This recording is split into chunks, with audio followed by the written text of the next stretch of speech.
Alright, how's it going, guys? So, doing another video today, and today's topic is installing a 4-point racing harness without a roll cage. So, for those of you that were like me, you may have thought that you could only use a racing harness, only install one safely if you also had a roll cage. It turns out that there's options on the market where you can safely install a 4-point harness without basically any modifications to the car outside of the harness itself. You just have to install some eye bolts, maybe a little hook to hook the actual harness into, and there are certain points you need to use, and this is not going to be compatible with every car, of course, but it is an option, and it's a particularly good one if you have either a 2+2 coupe or you have a sedan with back seats. The reason that that's necessary is for the shoulder straps. In this particular case, we're going to use the rear seat belts as a mounting point for our shoulder straps. I'll show you what that looks like here right now. So you can see I'm removing the back seat here. Just pops right off. And you can see there's a screw here for the rear seat belt that I'm going to remove. And I'm going to replace it with this eye bolt, right? And this eye bolt is going to allow me to snap in this shoulder strap. This, for anyone wondering, the particular harness I run is the Takata Drift 3 4-point harness. And the cool thing about Takata Drift 3 is it comes in a couple different variants. One is a bolt-in kit, where instead of having these eye bolts, you would actually bolt it directly down to the factory seatbelt locations that I'm doing here, same way. The other option, which is what I went with, is a snap-in option, where you install eye bolts that you then use as a hooking point to snap in the straps. So that's what I went with. It's a little more noisy because you can hear them rattling around sometimes, but the nice thing about it is if you want to uninstall it for whatever reason, it's really easy to do. So whenever I want my back seats back, I can just pop them out, and it takes like 5 minutes. So you can see I'm taking out now the other bolt for the other seat belt, and I'm going to replace that with an eye bolt as well. And all the stuff is included in the kit that Takata sends with this harness. And then in terms of the lap belts, I don't know if it's in the video or not, but all I did was I unbolted the actual seat and I moved it just enough so that I could get access to the bolts for the factory mounting locations of the seatbelt buckle, and the other side, I guess that would be the lap belts mounting point for the factory 3-point seatbelt. And I put an eye bolt on one side, and the other side I put a hook. So you can see here I'm test fitting everything, and I'm doing some measurements. What I'm actually measuring, I'm doing two things. One is I'm measuring how far away from the seat, if someone's sitting in it, do the two lap belts cross, because, sorry, not lap belts, two shoulder belts cross behind me.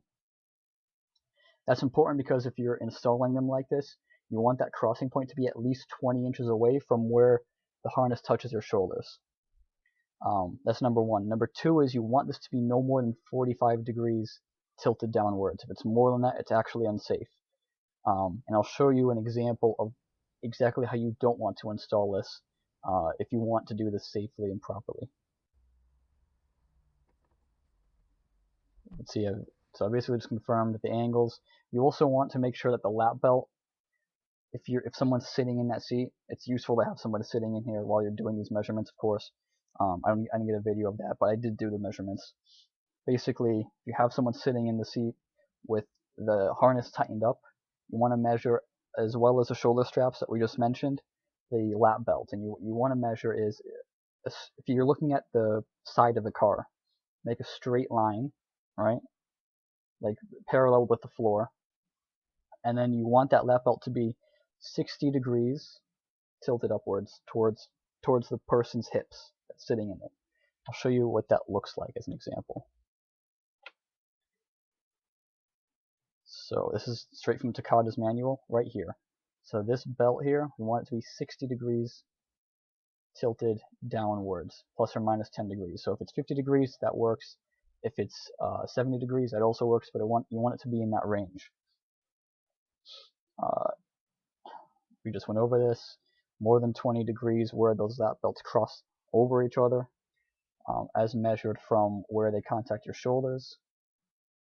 And these are the mounting points. We already talked about this as well. So the OEM seatbelt locations, the mounting locations for the 3-point seatbelts in the back seats, as well as the factory mounting locations for the belt buckle and the seat belts.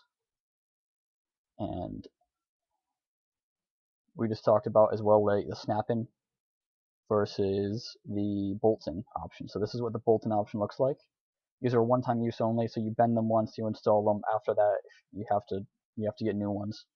You can't just bend them back to a different shape if you put them in a different car, for instance. That's another benefit of the snap-in, which is this guy. So you snap it in, you lock it with a splint pin, and then you forget about it. And then if you want to reinstall it in another car, take it out and do that.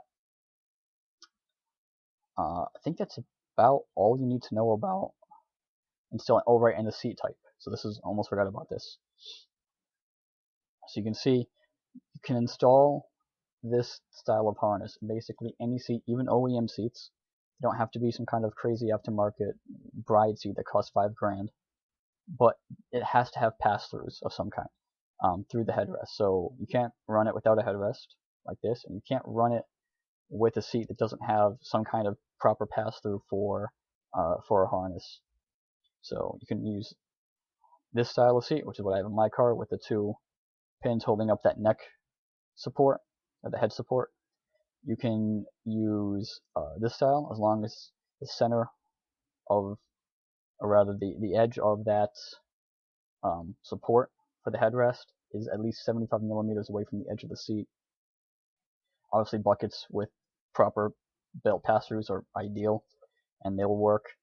But these 2 examples here, these kind of seats will not work with this harness. So this, or really any harness as far as I know. So don't run them with that. Get a proper seat first. Now, big point here. I've seen many people run harnesses where instead of mounting them to the back seats, they say, oh, well, I don't want to mount them there because I want to retain my back seats. Or maybe you don't have back seats, so what they'll do is they'll just mount it to the floor right behind the driver's seat. This is a terrible idea. Don't do this. I'll show you a picture of what I'm talking about. This is exactly what you don't want to do. Because what will happen is, in an accident, you go forward, these straps now pull down on your shoulders and they compress your spine. It's a terrible idea. Don't do it. If you're going to do this, sacrifice your back seats. It's worth it to do this properly. And I think that's about it. We already talked about the angle here, 45-degree maximum from a straight line downwards. And you want them crossing, I don't think they mentioned it here, but you want them crossing at least 20 inches or further away from where they contact your shoulder. If you don't want to cross them over, then they have to be within 20 inches of your mounting point, and that's usually what you get with a roll cage. Although I've seen people run this kind of style of crossed harnesses going way back behind the car into the car without a roll cage, or with a roll cage rather. So I'm not sure what's going on with that, but it's an option if you're into that kind of style. So hope this video was helpful to you guys. In order to find this information myself, I had to go to a few different places, like the manual that comes with Takata harness, as well as this FAQ on speedhunters.com, where they actually asked Takata guys how to install these belts properly. I've done a couple track days with these harnesses, and honestly, it's one of my favorite modifications. It keeps you in place, and it allows you to be a lot lighter on your controls than you would be with a normal seatbelt. Because in a normal seatbelt, if you brake hard into a corner, for instance, you go forward and you're kind of bracing yourself with the steering wheel, and now your inputs are all messed up. You might do the same thing unconsciously with your feet. If you're trying to heel and toe, you're trying to left foot brake, a harness is super helpful for all those things. If there's 2 modifications I recommend everybody do for getting the car prepped for a track day, one is high temperature brake fluid, and the other is this. This is such a good mod for racing.